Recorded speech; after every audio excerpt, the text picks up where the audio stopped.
What we're going to do here today is we're going to talk about soluble humates. And probably the best place to start is there are 3 products in front of you. We actually manufacture a whole lot more than these 3, just that are humic and fulvic acid based.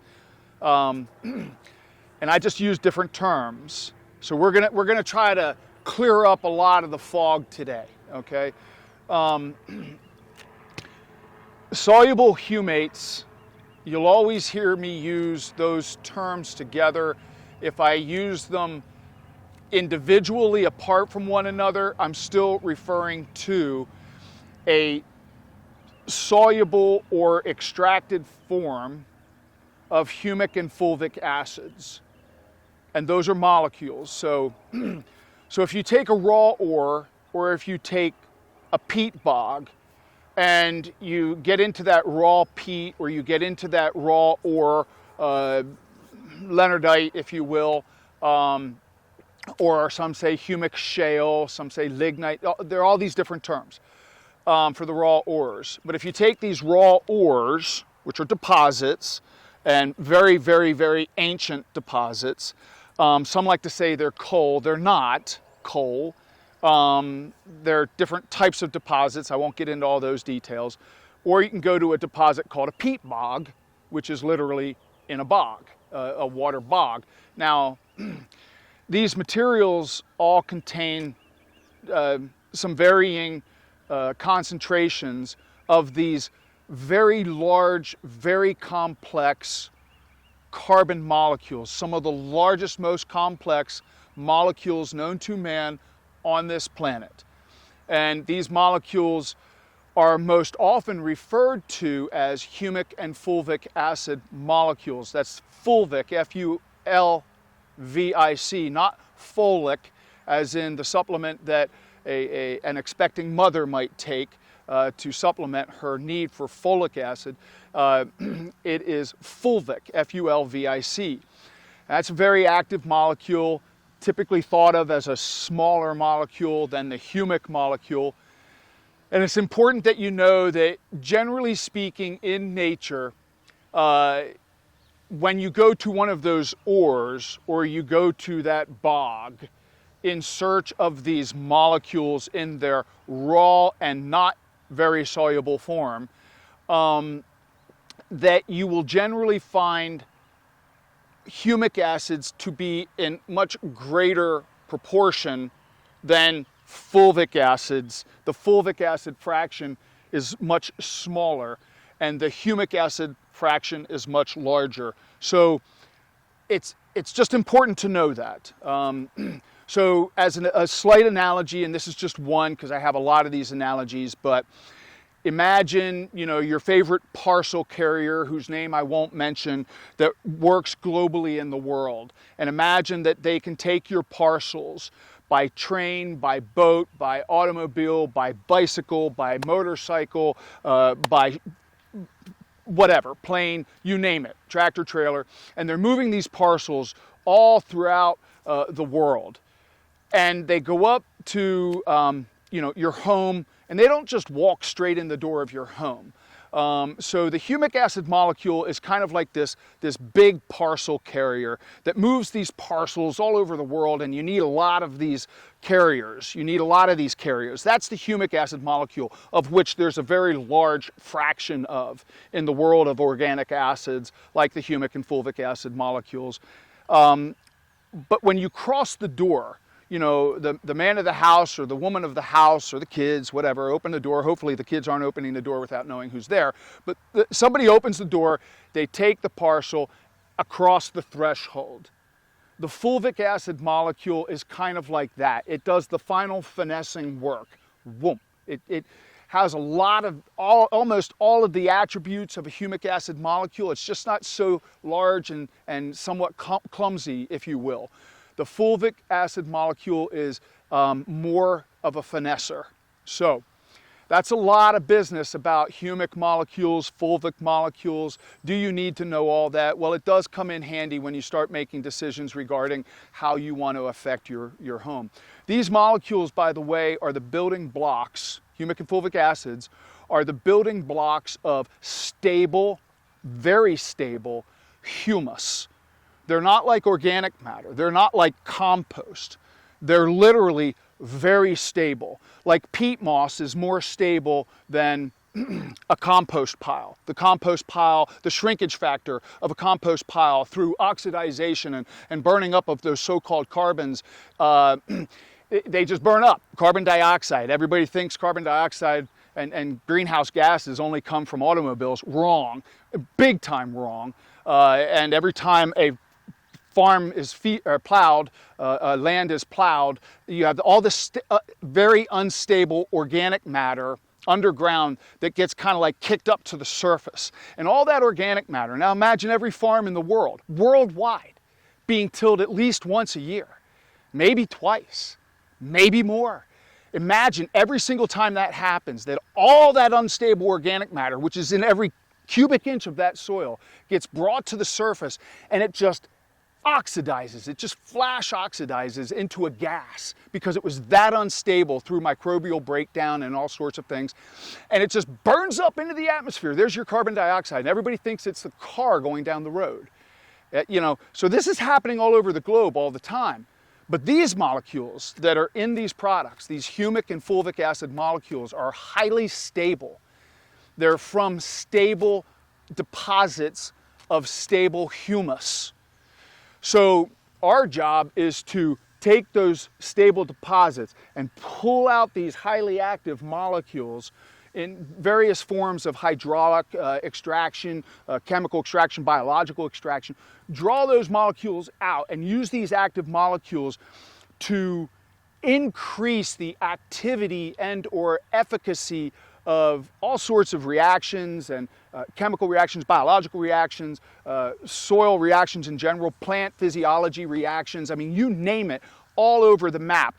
You drink a bunch of this stuff and it's like drinking coffee. It's a biostimulant. That's a phrase you'll hear thrown around with these types of molecules. We're going to get into the 3 different types here in a minute, because then we can put all this background information to use with these products. One other thing before I forget. There's a real confusion of terms in the industry, and this is a very valuable conversation because nobody really takes the time to tell you this. Imagine you have an umbrella like this, and imagine you have 4 stems of the umbrella coming down to the handle, okay? And this is just a visual aid, all right? But imagine that the umbrella itself is called humic acids with an S on the end. That's humic acids, plural. Why it was all rolled out this way, we won't get into that. But imagine that beneath it, the singular acids are each of those 4 stabilizing rods. And imagine that humic acid singular is one of those stabilizer rods. Fulvic acid singular is another stabilizing rod. Ulmic, U-L-M-I-C, ulmic acid is yet another stabilizing rod. And then humans, not humans like you and me, but humans, H-U-M-I-N as in Nancy S. Humans is the 4th and final stabilizing rod of this family of, again, here comes the plural, humic acids, plural. So when you're talking with someone and they say, yeah, we sell humic acids, or you should use humic acids, you need to kind of clarify with that person, that knowledgeable person,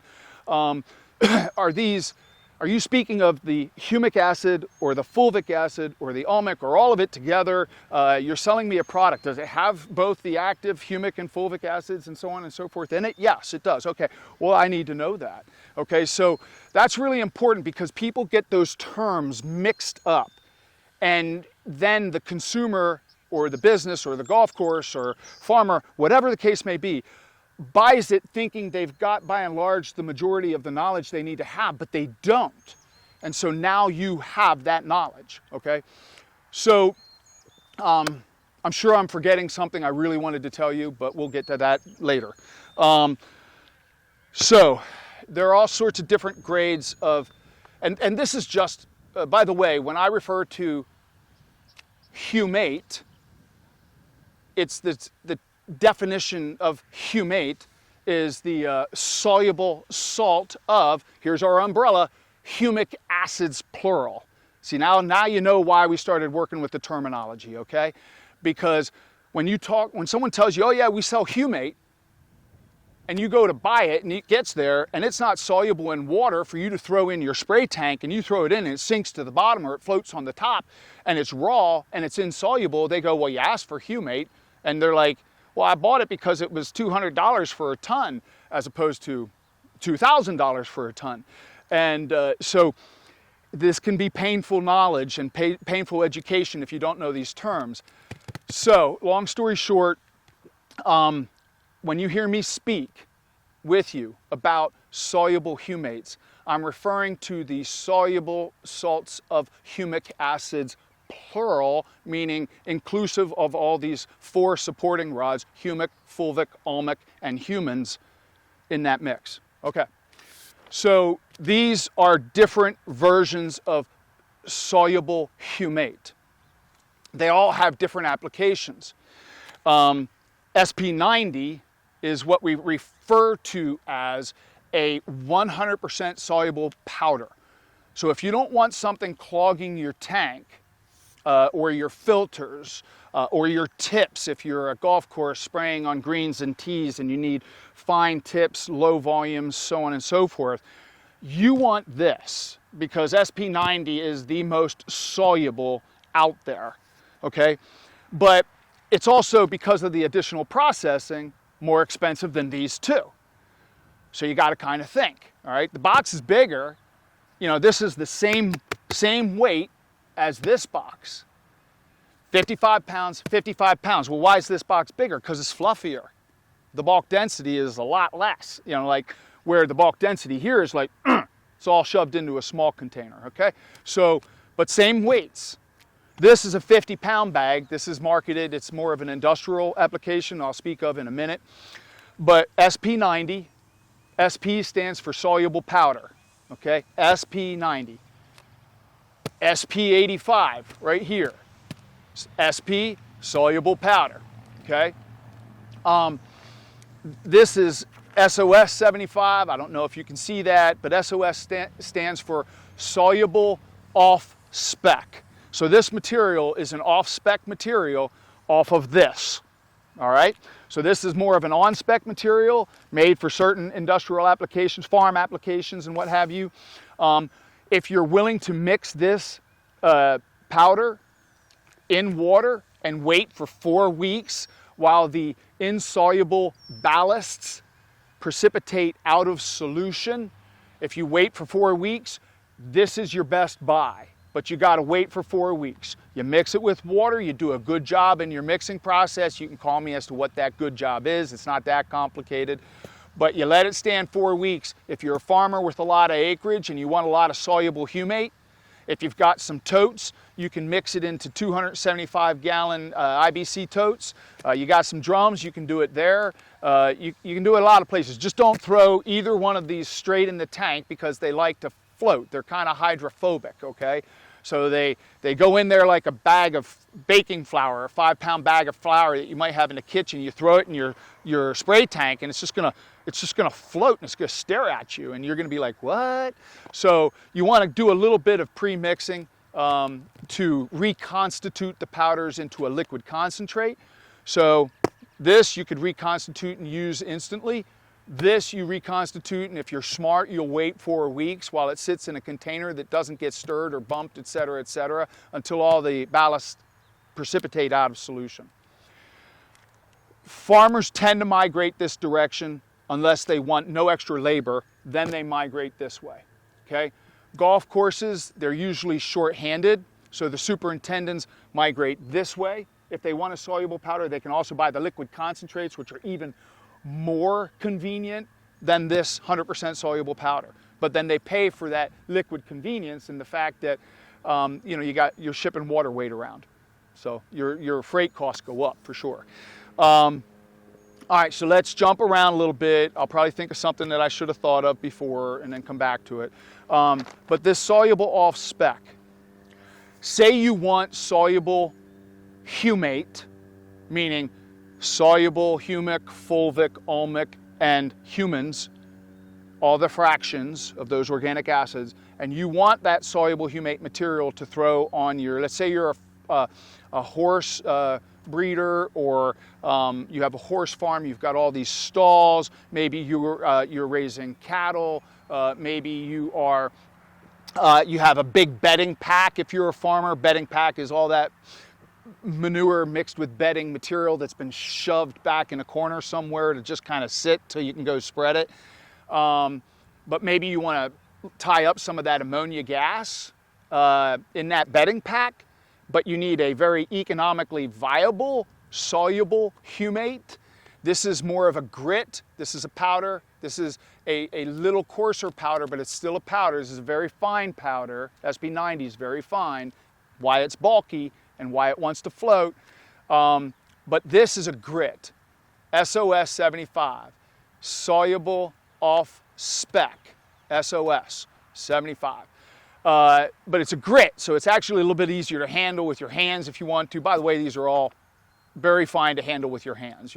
Just because they're called humic acids or fulvic acids, it's not like picking up phosphoric acid, which is going to burn the daylights out of you, or hydrochloric acid, which is just like an absolute no-no to be handling.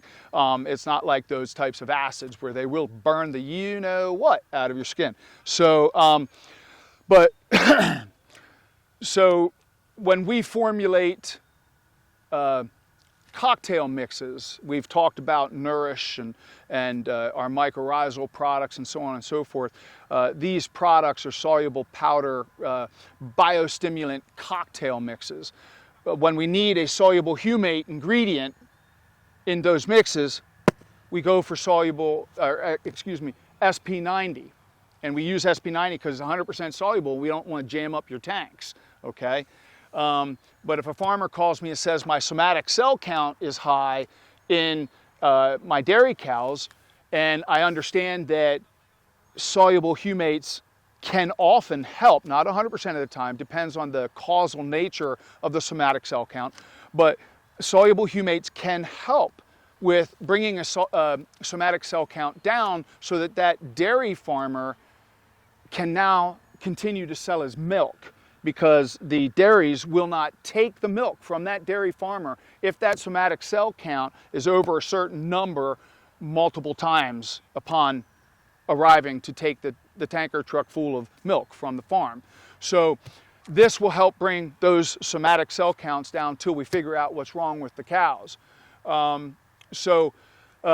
this material, this SOS 75, this material works great in if you have like a granular fertilizer that you want to blend.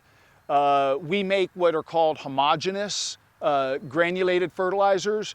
We'll be doing videos on those as well, but let's say as an example, Carbo Grow 3-0-3, Carbo Grow 303. Phenomenal product. I think I've already done a little video on it, but if I haven't, I will. It's got like 25 ingredients, give or take, depending on what's available for blending, but it's usually 24 to 26 ingredients in it. In every granule, there are 25 ingredients. One of the ingredients is this product right here, soluble off spec, 75. That's an economical but highly soluble and high humic and fulvic content, all mixed right into that granular fertilizer. So we're putting a bunch of different biostims in. This is just one of them. It's a great, very complex product, that Carbo Grow 303. So when you speak of these molecules, not only are they helpful to plants and stimulating metabolic functions in plants and all sorts of other things, like you drink coffee and that gets your stomach grinding, that's stimulating metabolism, and you might have an empty stomach. And then you're like, I got an empty stomach, I should have eaten something. That's because you stimulated the metabolic process by drinking that coffee. When you apply these materials to a plant, let's say you do a foliar spray, you will stimulate the metabolic process, and that plant's gonna start churning, man. It's gonna wanna do its thing. If you introduce this to a microbial formulation, it gets those microbes going, and then they want to reproduce and they want to forage more and eat more. They assimilate their nutrients in most cases. You know, and then you can literally, as I said about using this in a bedding pack to sequester ammonia and convert that ammonia gas coming off that manure bedding pack, you can literally stabilize that gas with these stable carbon molecules. And so I could go on for 3 hours in case you can't tell, but if you're using these molecules to stabilize ammonia in a stall, a horse stall, or you're using it to stabilize ammonia off of a bedding pack, guess what you can do with urea in your tank mix? So you take urea and you introduce SP-90 soluble, 100% soluble humate powder, and you've got carbon sequestration going on 24/7 in that tank. So you want to talk about what real carbon sequestration is? I'll tell you what real carbon sequestration is. Instantly, you can introduce this to urea, ammonia nitrate, stabilize it like that in a tank. Do it, it works. Now you've got the quintessential sulfur-coated urea, if you will. It's not sulfur-coated really, but it's a time-release form of urea because it's been stabilized and sequestered by the molecules. Anyway, we're probably gonna have to do several sessions on this. I do thank you for your time. We'll cover liquid concentrates at a later date. And again, this is just, and I refer to humates, soluble humates, as the building blocks of so very much that's going on in the soil, in the environment. The soil is the digestive tract of the earth, literally. This is one of the key building blocks. If you lose your humus, stable humus in your soil, if you lose your organic matter, which is trying to age to the point of stable humus, that's part of true scientific evolution, if you go that way, then if you lose those organic compounds, those carbons, you lose the ability to stabilize so much and to feed the bioassimilation of microorganisms and stimulate that process. But you literally sequester, and you can chelate all sorts of micronutrients and trace elements with these molecules in these boxes and in these bags. You can chelate them, make them more available. You can stabilize things that are unstable and volatile. You can prevent leachate and runoff and that volatilization I've referred to. These are very, very, very complex compounds. And I can guarantee you that what you heard out of my mouth today, I haven't scratched the surface, nor do I know all there is to know about these molecules. They were not man-made, and I guarantee you that. Nature had all the hand in this stuff. So I'm just a student of nature. My name's Eric Morgan, and I represent Organic Approach. Sorry for the length of this video, but hopefully it's been highly educational and helpful to you, and I can help you with the application of these materials if you give me a call sometime at Organic Approach. I hope you have a great day, and thanks for joining me today.